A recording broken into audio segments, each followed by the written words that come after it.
El Nino का प्रभाव भारत में शुरू हो चुका है। भारत में मानसून वैसे भी 7 दिन लेट से केरला के तट पे पहुंचा है 8 जून को। तो एल नीनो क्या होता है, एल नीनो की उत्पत्ति कहाँ होती है, एल नीनो कैसे बनता है, सब कुछ समझेंगे। लेकिन सबसे पहले बेसिक पॉइंट में नंबर 1 है जलवाष्प। हवा में लटका हुआ पानी का गैस वाला अवस्था, इसी को कहते हैं जलवाष्प यानी वाटर वेपर। आपने आर्द्रता यानी कि ह्यूमिडिटी शब्द सुना होगा। तो ह्यूमिडिटी क्यों होता है? ह्यूमिडिटी होता है हवा में विद्यमान वाष्प के कारण, जलवाष्प के कारण। पानी के वेपोराइजेशन और इवेपोरेशन से जलवाष्प का निर्माण होता है। आप एक बर्तन को चढ़ाए हुए हो चूल्हा पे और बर्तन में पानी भरा हुआ है, आप नीचे से गैस का बर्नर ऑन कर दिए हो, तो पानी क्या होगा, वेपर में बदलना शुरू हो जाएगा आफ्टर 100 डिग्री सेल्सियस।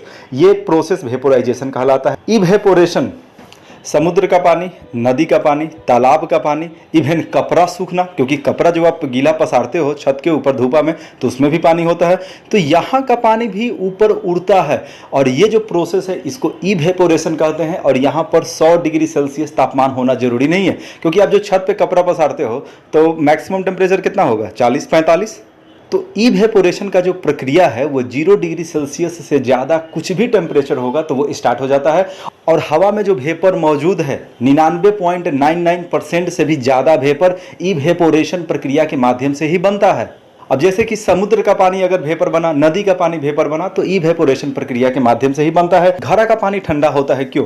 कोई भी चीज हो वहां से अगर एनर्जी को निकाल दिया जाए, वहां से हीट एनर्जी को निकाल दिया जाए, वहां से कुछ गर्मी को निकाल दिया जाए, तो जाहिर सी बात है वो चीज ठंडा हो जाएगा। तो घड़ा में भी ऐसा ही होता है। घड़ा में इवेपोरेशन का प्रक्रिया होता है। कहीं भी आप पानी छोड़ दीजिएगा तो इवेपोरेशन तो होगा ही, मैंने अभी बताया। तो इवेपोरेशन का प्रक्रिया होता है, यानी पानी भाप में बदलता है। और चूंकि भाप जो है उसका टेम्परेचर ज्यादा होता है, उसमें ज्यादा एनर्जी होता है। पानी में से जो मॉलिक्यूल निकला उसके पास ज्यादा एनर्जी था, तो इस वजह से पानी का एनर्जी घट जाएगा और पानी ठंडा हो जाता है। नंबर 2 है बादल का निर्माण। बादल कैसे बनता है? आप तस्वीर में देख रहे हैं पानी है, पानी का हो रहा है इवेपोरेशन, यानी कि पानी का वाष्प में बदलना, जलवाष्प में बदलना। एनी टेम्परेचर पे, किसी भी टेम्परेचर पे वो वाष्प क्या करेगा, वो वाष्प हवा में आ जाएगा। और हवा का सर्कुलेशन को आपको समझना होगा। हवा ऊपर की ओर उठते रहता है, जिसको राइजिंग एयर कहते हैं, क्योंकि धरातल नीचे का हवा गर्म होता है और ऊपर का हवा ठंडा होता है। यानी कि गर्म हवा ऊपर उठता है और ऊपर का ठंडा हवा नीचे बैठता है। तो जैसे ही जलवाष्प गर्म हवा के संपर्क में आता है, जलवाष्प ऊपर उठना शुरू हो जाता है।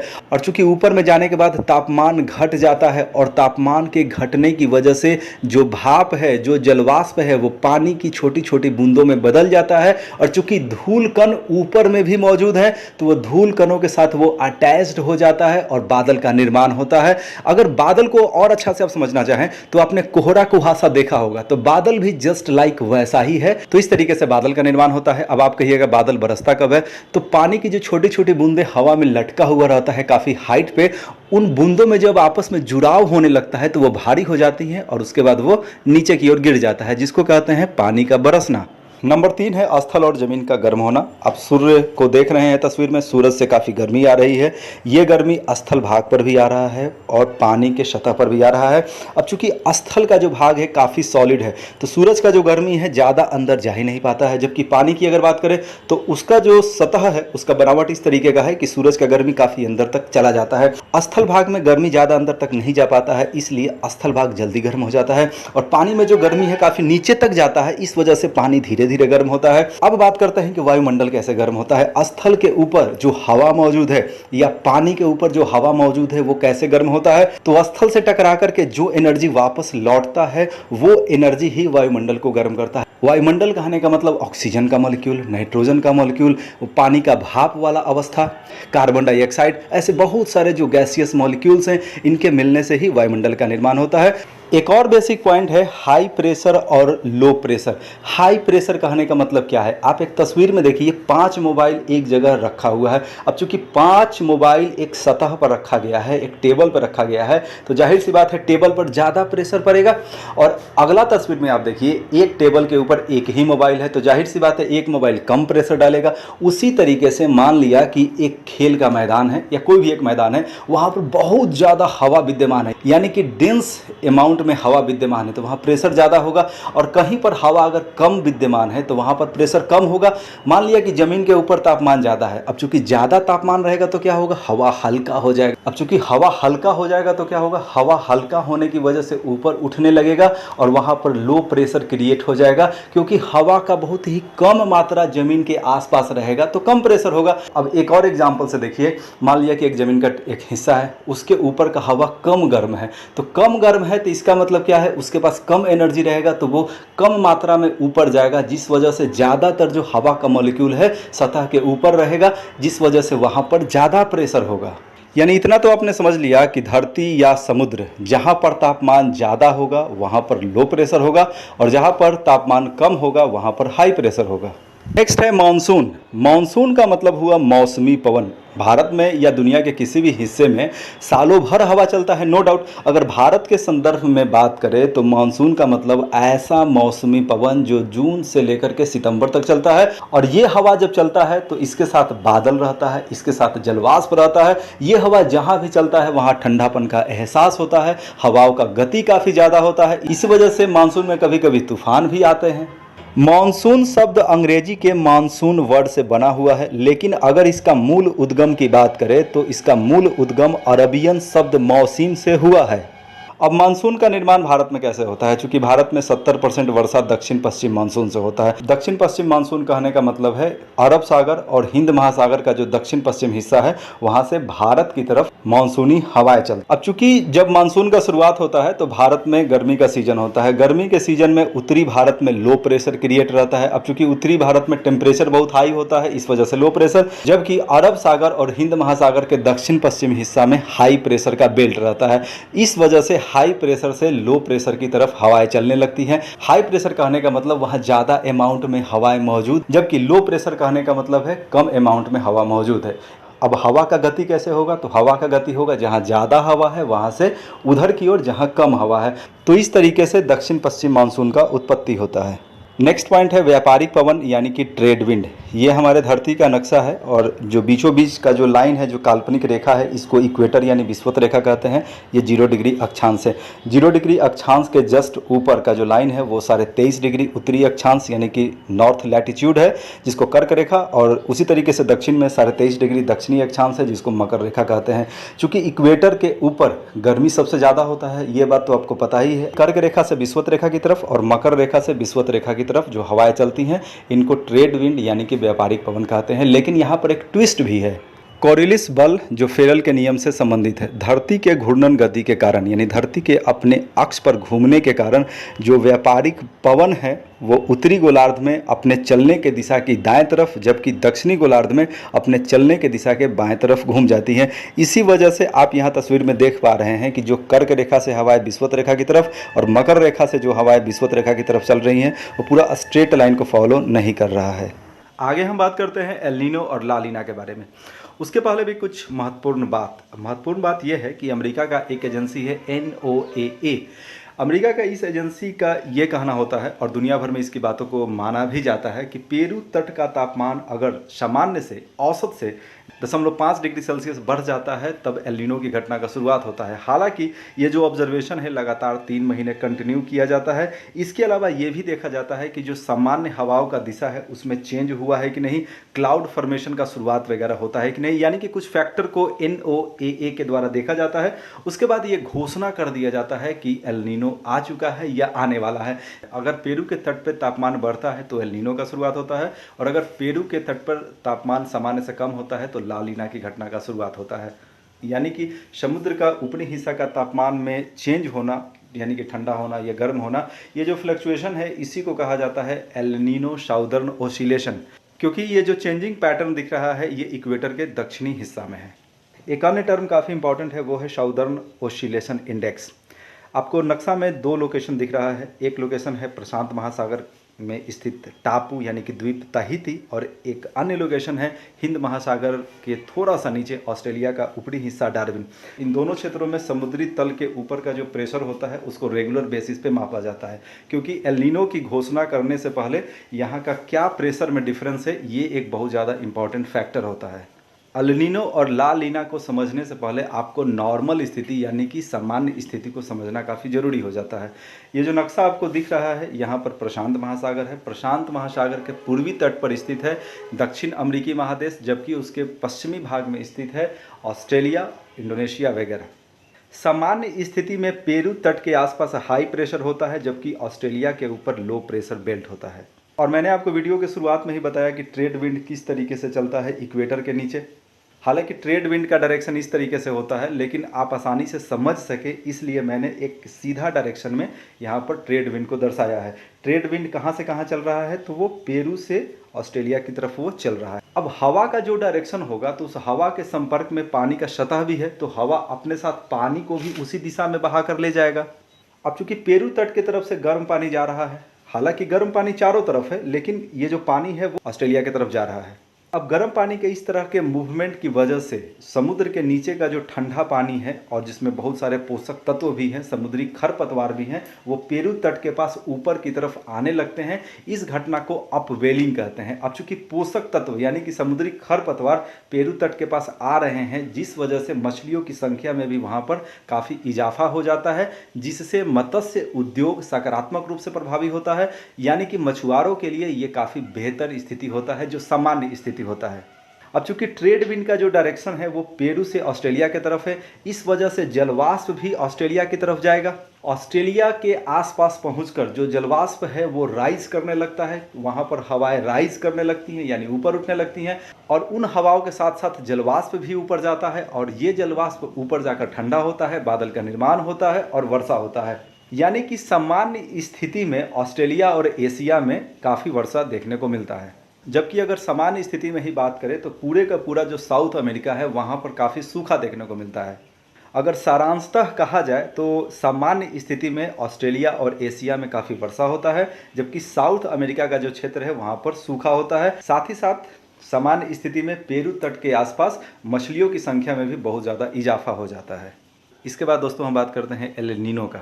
एल नीनो का उत्पत्ति स्थल कहाँ है, तो पेरू का समुद्र तट। आपको दोस्तों एक बात और पता होना चाहिए, चाहे एल नीनो की घटना हो या ला लीना की घटना हो या सामान्य स्थिति हो, जो मूवमेंट होता है वो पानी के अंदर भी होता है, यानी कि जल धाराओं का भी मूवमेंट होता है और साथ ही साथ हवाओं का भी मूवमेंट होता है। हाँ, हवाओं का जो मूवमेंट है वो जल धाराओं के मूवमेंट को प्रभावित करता है, क्योंकि सामान्य सी बात है, जिधर हवा चलेगा मुख्यतः उसी डायरेक्शन में पानी का भी बहाव शुरू हो जाता है।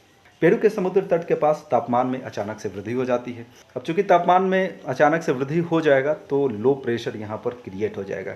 एल नीनो का जो घटना होता है ये रेगुलर बिल्कुल ही नहीं होता है। अगर एक बार एल नीनो का घटना शुरू होता है तो लगभग 9 से 12 महीने तक चलता है, लगभग 1 साल।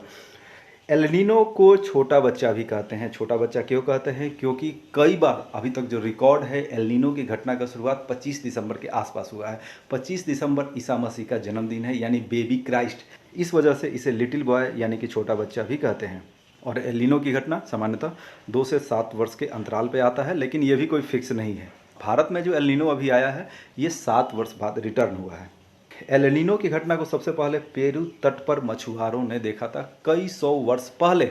एल नीनो का नामकरण किसने किया? एल नीनो का नामकरण किया था स्पेनिश प्रवासियों ने। चूँकि दक्षिण अमेरिका का ये जो क्षेत्र है ये स्पेन के कब्जा में काफ़ी समय तक रहा था, तो इस वजह से स्पेनिश प्रवासियों ने इसका नामकरण किया। एल नीनो में मैंने आपको पहले ही बता दिया कि पेरू तट के पास लो प्रेशर क्रिएट हो जाता है और साथ ही साथ ऑस्ट्रेलिया के ऊपर हाई प्रेशर क्रिएट हो जाता है। आपको ये बात तो पता ही होगा कि जो हवाओं का मूवमेंट है वो हाई प्रेशर से लो प्रेशर की तरफ होता है, तो जो हवाएं हैं अब उल्टा दिशा में बहने लगता है, यानी कि जो सामान्य स्थिति है उसके विपरीत दिशा में हवाओं का मूवमेंट शुरू हो जाता है। अब चूंकि हवाओं का जो मूवमेंट है वो चेंज हो जाता है हाई प्रेशर से लो प्रेशर की तरफ, जो हवाएं हैं वो पेरू तट की तरफ चलने लगती है, वो दक्षिण अमेरिका की तरफ चलने लगती हैं, जिस वजह से जो जलवाष्प हैं वो दक्षिण अमेरिका की तरफ जाने लगता है, और जिधर जलवाष्प जाएगा उधर वर्षा भी होगा, जाहिर सी बात है। तो एल नीनो की घटना में दक्षिण अमेरिकी महादेश में काफ़ी ज़्यादा वर्षा होता है।